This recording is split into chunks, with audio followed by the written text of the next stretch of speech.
Hola a todos, bienvenidos a un nuevo podcast sobre un curso de milagros.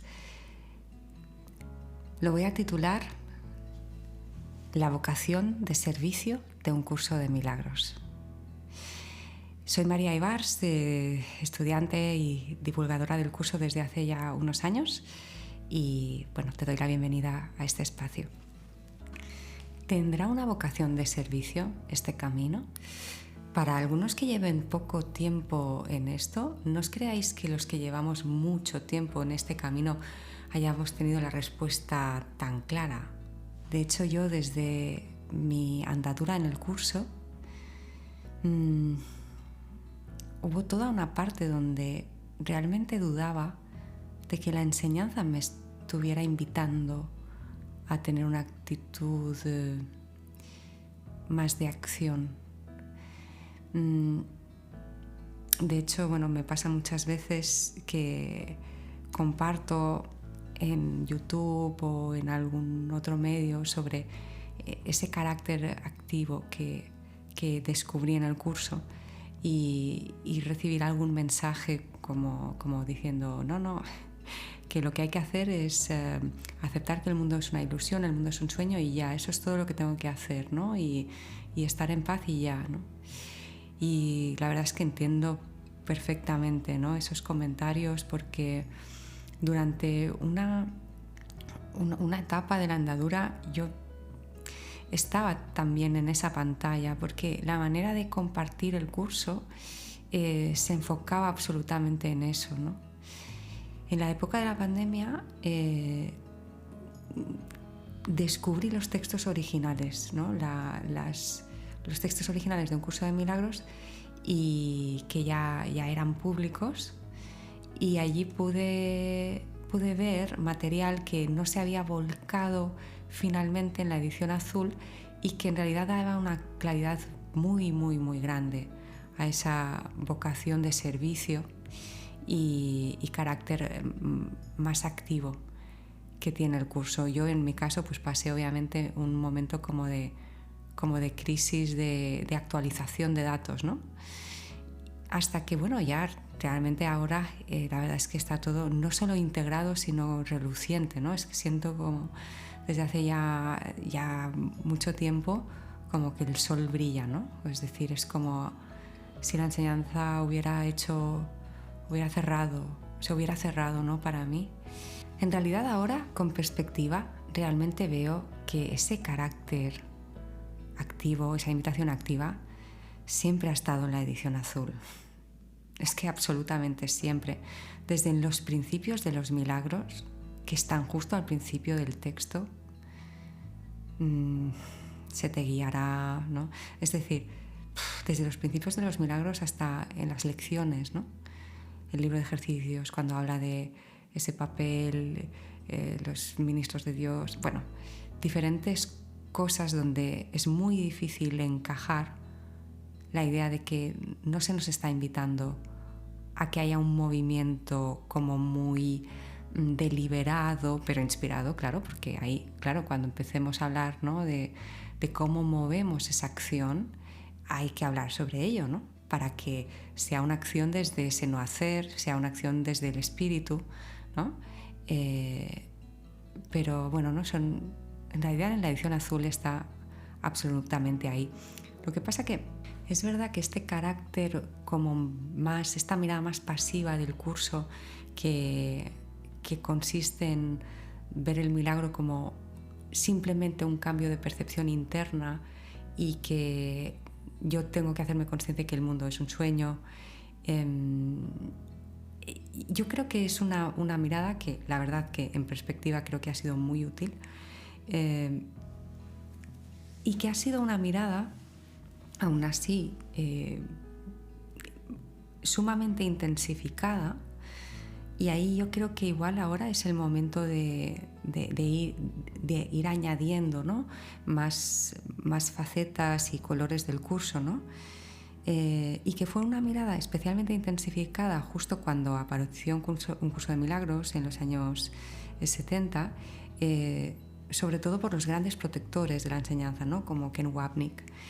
Y yo la verdad es que mi sentir es, esta es mi, esta es mi visión, ¿eh? No tiene por qué ser la verdad, pero bueno, es que yo puedo entender que Ken Wapnick dijera, es prudente no alentar a la gente a que haga cosas, a que obre milagros, porque conociendo, por ejemplo, ¿no?, en ese contexto cultural, ¿no?, el carácter estadounidense, que tiene un punto, a mí me encanta, ¿eh? Yo Estados Unidos, bueno, quien me conoce sabe que yo estoy enamorada de San Francisco y a mí me encanta. La gente de allí a mí me abre el corazón, me hace sentir que no hay límites, ¿no? Es como que algo que está ahí, como ese don está como muy esencial, ¿no?, en el alma de la gente que es de allí, y es un regalo. Pero bueno, ¿no?, que yo pienso que como todo tiene sus... puede estar en manos del espíritu o en manos pues del ego, ¿no? Pues yo pienso, ¿no?, que si yo hubiera sido Ken Wapnick, también hubiera dicho, oye, vamos a bajarle a esto, porque es que conociendo a mis compatriotas, como les diga que esto va de que los milagros se pueden hacer y expresar, ¿no?, y que cada uno tiene algo que aportar, ¿no?, en esa función especial. Es decir, si yo pongo énfasis en ese carácter activo, aquí es que mañana va a aparecer una iglesia del curso de milagros donde se pueden transgredir los valores fundamentales, como es las jerarquías, ¿no? Es decir, que es un camino que el propio Jesús nos invita a ser conscientes que no hay jerarquía, ¿no?, que somos todos iguales, ¿no? Y bueno, ¿no?, en su momento ya hice un podcast sobre el carácter sectario o las sectas y tal, ¿no?, y relacionándolo con si un curso de milagros podría llegar a ser una secta o no, ¿no? Y en este sentido, pues yo veo que puede ser que en ese momento, en ese estadio del curso, hubiera sido necesario una prudencia, marcar una prudencia, y por lo tanto la manera era intensificar la metafísica para esto, ¿no?, precisamente para evitar que la gente se viniera demasiado arriba y bueno, ¿no?, y vinieran, pues no sé, ¿no?, como planteamientos que al final son dañinos, y a la vez yo, sobre todo, y este ha sido mi sentir, yo creo que el gran valor de haber hecho ese acento previo es que nos coloca en la metafísica como faro. Y eso es fundamental, porque nos vamos a dar cuenta que cuando se abre ese carácter activo, si la metafísica no está como comprometida desde dentro, ¿no?, de quiero reconocer la verdad, ¿no?, y quiero reconocer que la verdad es verdad, ¿no?, que nada real puede ser amenazado. Si la metafísica no está como bien decididamente abrazada desde dentro, ese carácter activo rápidamente nos puede hacer entrar en creernos la ilusión y por lo tanto sufrir, y por lo tanto no enseñar la libertad que hay en el espíritu invulnerable, sino al revés, ¿no? Yo a veces digo, ¿no?, en los encuentros, en los retiros, que digo, yo agradezco mucho que los textos originales tardaran en salir, porque yo habré sido misionera en otras vidas, ¿no? Y en esta es como, no, o sea, si hay que abrir ese servicio, que va a ser siempre inspirado, que esto ya cuando uno entra en cómo se mueve eso ya ve que siempre tiene que ser bajo la guía, pues tiene que ser desde un lugar que te cuide, ¿no? Y la manera que tiene, la única manera que hay de autocuidarse es reconociendo que nada real puede ser amenazado, y sobre todo cuando ayudas, ¿no? Así que bueno, ¿no? Desde este lugar yo veo tantas estoy viendo, ¿no?, cada vez más tanto brillo, tantas ventajas para el propio camino del estudiante de abrirse a eso, que bueno, aquí voy a compartir algo, ¿no? Bueno, por ejemplo, de entrada esta frase la he compartido muchas veces, ¿no? Es una frase que está en la edición azul, pero está como ampliada en los textos originales. Además, como en los textos originales había palabras que Jesús enfatizaba y que Helen subrayaba o ponía en mayúscula, al leer el original, wow, te queda como muy claro cuál era la intención del autor, ¿no?, al decir esa frase. Y es la siguiente, la he compartido muchas veces, pero bueno, este es el podcast para esto, claro. Dice así, cuando compartas conmigo mi incapacidad de tolerar la falta de amor en ti o en otros, dice Jesús, pasarás a formar parte de la Gran Cruzada. La consigna de la Gran Cruzada es: escucha, aprende y actúa. Aquí, en este momento, actúa lo pone en negrita o lo pone en mayúscula, es decir, enfatizado. En la versión FIP, en la azul, pone haz algo, no pone actúa subrayado, sino que está traducido en castellano como haz algo, ¿no? Escucha, aprende y haz algo. Pero claro, en el original vemos actúa en negrita, ¿no? O sea, es como mucho más directo. Y sigue diciendo en el original, esto significa escucha mi voz, aprende a deshacer el error, por lo tanto aquí diríamos escucha la guía interior, la guía interna. Por lo tanto, siempre vamos a necesitar estar bajo la guía, porque si no es que nos podemos liar y perder aquí en samsara, en el sueño, ¿eh? Entonces, escucha mi voz, esa guía, escucha, aprende a deshacer el error, dice. Por lo tanto, sería como aprende a deshacer el error en tu mente de esa percepción, de esa ilusión doliente, ¿no? Y entonces luego dice actúa, ¿no? Entonces voy a volver a la frase un poco para seguir el hilo de la frase. Dice cuando compartas conmigo mi incapacidad de tolerar la falta de amor en ti o en otros, pasarás a formar parte de la Gran Cruzada. La consigna de la Gran Cruzada es escucha, aprende y actúa. Esto significa escucha mi voz, aprende a deshacer el error y haz algo para corregirlo. Y sigue diciendo en el original, los dos primeros no son suficientes, refiriéndose al escucha y aprende a deshacer el error. Y sigue diciendo, los verdaderos miembros de mi grupo son trabajadores activos. Y activos lo vuelve a enfatizar, ¿no? Entonces escucha mi voz, aprende a deshacer el error y haz algo para corregirlo.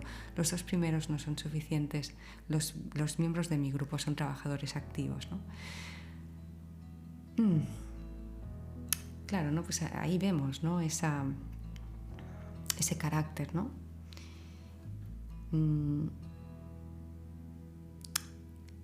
Luego en el libro de ejercicios, en la versión azul, por ejemplo, en la lección 154, dice,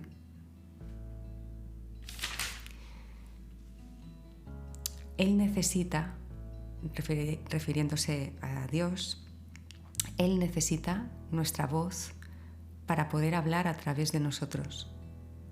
Necesita nuestras manos para que acepten sus mensajes y se los lleven a quienes Él nos indique.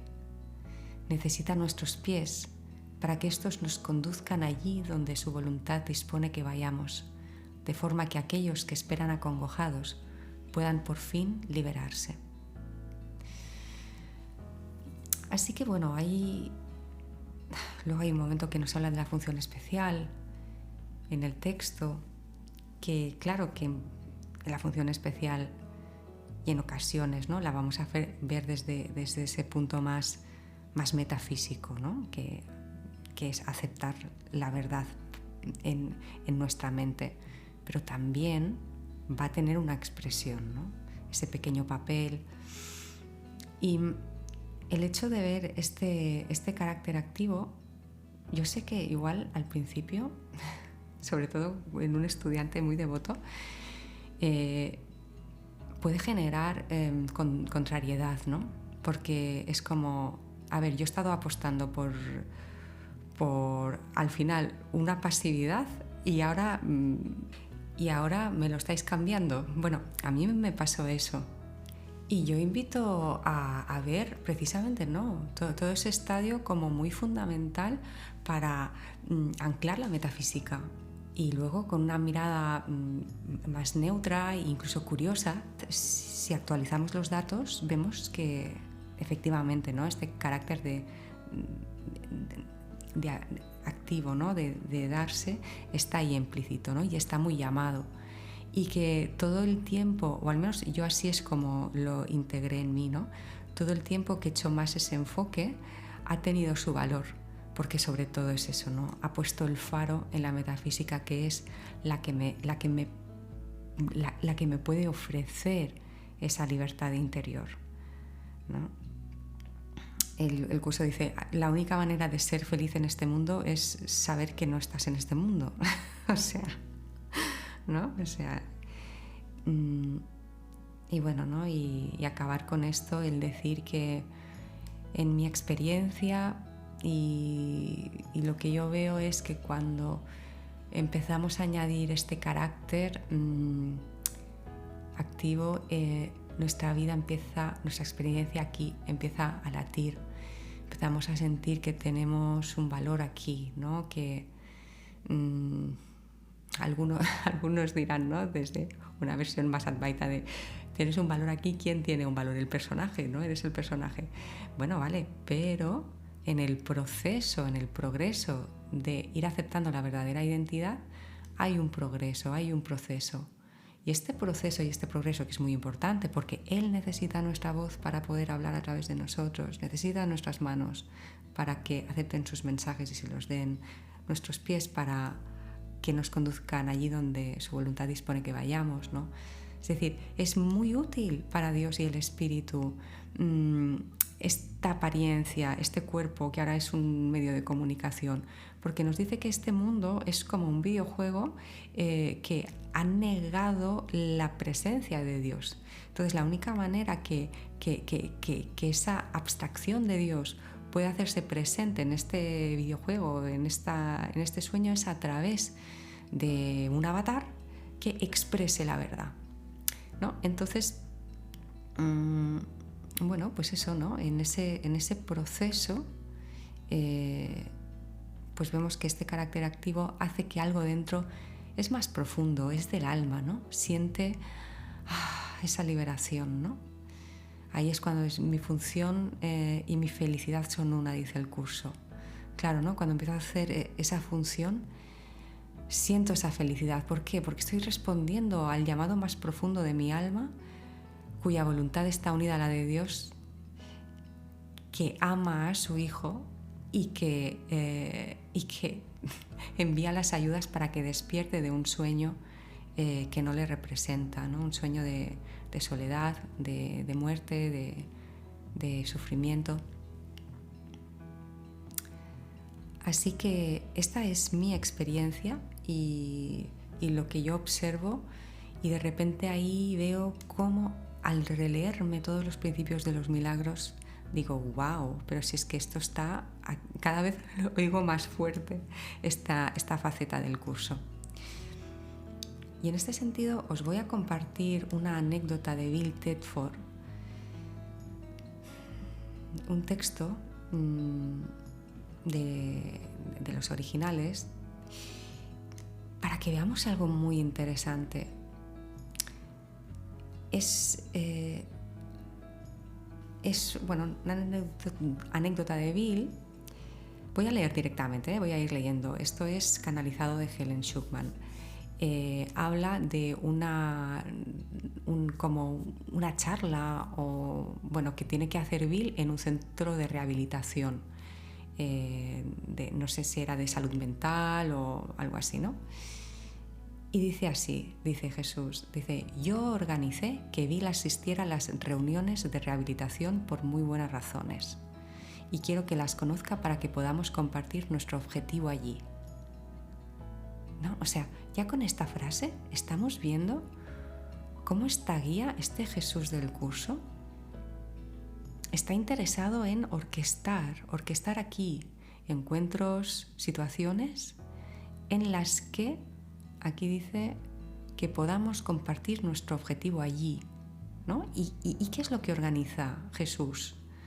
Pues una charla en una reunión de rehabilitación de salud mental o algo así, donde Bill va a hablar. Y os aseguro que ahí no iba a hablar de un curso de milagros per se, ¿no? Pero Jesús o el ser, cada uno como lo sienta, ¿no? Que se sienta cómodo, iba a poder versar lo necesario para que aquellos que estuvieran allí reconocieran su grandeza, su invulnerabilidad, su que están a salvo, su inocencia, etc., ¿no? Entonces, bueno, aquí sigue hablando, pero para ir directamente a lo que os quiero decir, luego os diré dónde encontrar este texto por si queréis. Vale, aquí Jesús decía, por ejemplo, propiamente hablando, toda mente que está dividida necesita rehabilitación, ¿no? Está haciendo un juego de palabras con el hecho de que la reunión de Bill es una charla en una reunión de rehabilitación, y está haciendo este juego de palabras de que como que es la mente la que se cree dividida de Dios, separada de Dios, la que necesita esa rehabilitación, ¿no? Y entonces dice, la razón por la que Bill necesita esta experiencia es porque él mismo necesita rehabilitación. ¿Cuántas veces te he contestado, ayúdalo a él, cuando me has pedido que yo te ayude a ti? Fíjate en esta frase. O sea, Jesús le dice a Helen, ¿cuántas veces te he contestado a ti, Helen, ayúdalo a él, cuando me has pedido que yo te ayude a ti? Es decir, cuando Helen le ha pedido ayúdame, Jesús le ha dicho, ayuda a Bill, ya verás. O sea, como que en el momento en el que tú ayudas a otro, te ayudas a ti mismo. Vamos a seguir leyendo. Él, Bill, también ha pedido ayuda y ha sido ayudado siempre que él te ha ayudado a ti. Y también obtuvo ayuda en la medida en que él mismo la pudo ofrecer. Por lo tanto, aquí vemos algo muy interesante, ¿no? Para abrir, para explorar en nuestra vida, que es que el autor del curso me está diciendo, cuando tú ayudas a tu hermano, te rescatas. Entonces, ¿cómo no va a estar esto conectado con una vocación activa? Porque esa pasividad no nos permitiría poder abrir deliberadamente ese impulso del milagro, ¿no? Bien guiado, eso sí, ese impulso para... Aquí, bueno, si estuviéramos en un retiro o en un encuentro, profundizaríamos sobre eso, ¿no? De decir, vale, ahora aún así esa ayuda es importante, que no caiga en el buenismo, que no caiga en una manera que nos autoatropellamos, ¿no? Y para esto también pues Jesús tiene su propia enseñanza al respecto, ¿no? Cuando, por ejemplo, en los textos originales habla de los impulsos milagrosos indiscriminados, ¿no? Que no están bajo su guía y que entonces lo que hacen es agotar al obrador de milagros, ¿no? O sea que por ahí no es. Pero esta idea, ¿no? O sea, él también ha pedido ayuda y ha sido ayudado siempre que él te ha ayudado a ti, ¿no? Y también obtuvo ayuda en la medida que él mismo la pudo ofrecer. Entonces, bueno, luego ya aquí hablando de esta reunión en particular, le dice que cuando vaya a esas reuniones, pues va a poder ayudar si puede recordar todo el tiempo que su única razón de estar allí es para representarme. Y lo pone en mayúscula. ¿No? Para representarme. ¿Esto significa que Bill allí tiene que hablar de la metafísica? No, porque seguro que en ese contexto no iba a encajar. Pero la manera en la que él podía mirar a aquellos que necesitaban la rehabilitación, desde la mirada del Cristo al Cristo, ¿no? Desde esa mirar la identidad real, ¿no? Más allá de la apariencia, ¿no? Eso iba a ser sanador para esa mente, ¿no? Así que bueno, este texto lo podéis encontrar en el Urtext, y lo que voy a hacer para aquel que quiera es que lo voy a colgar en la web por si alguien quiere leer el texto completo. Aún así decir que claro, está descontextualizado porque es en medio de una conversación de Helen y Bill. Entonces yo os animo a que si lo leéis y hay alguna cosa que decís, ostras, esto me confunde, os invito a soltarlo, descartarlo y seguir con vuestra guía interna en todo aquello que os está ayudando en este momento. Esto lo voy a colgar en la web, lo voy a poner en www.uncursodemilagros.com/Bill. B-I-L-L. Muy bien. Pues muchas gracias a todos por compartir este espacio. Encantada de recibir vuestros comentarios. Si hay algún tema que os gustaría que habláramos en podcast o en algún directo o algo, pues me lo podéis hacer llegar por mensaje directo, por ejemplo, por Instagram. O en la web podéis encontrar el email, que la web es uncursodemilagros.mariaibars.com. Y bueno, y cualquier propuesta que se ofrece desde aquí, tanto grupo online o retiros o lo que sea, lo podéis encontrar todo allí en la web. Os mando un abrazo muy grande, mucho amor, mucha ternura y de paz en paz.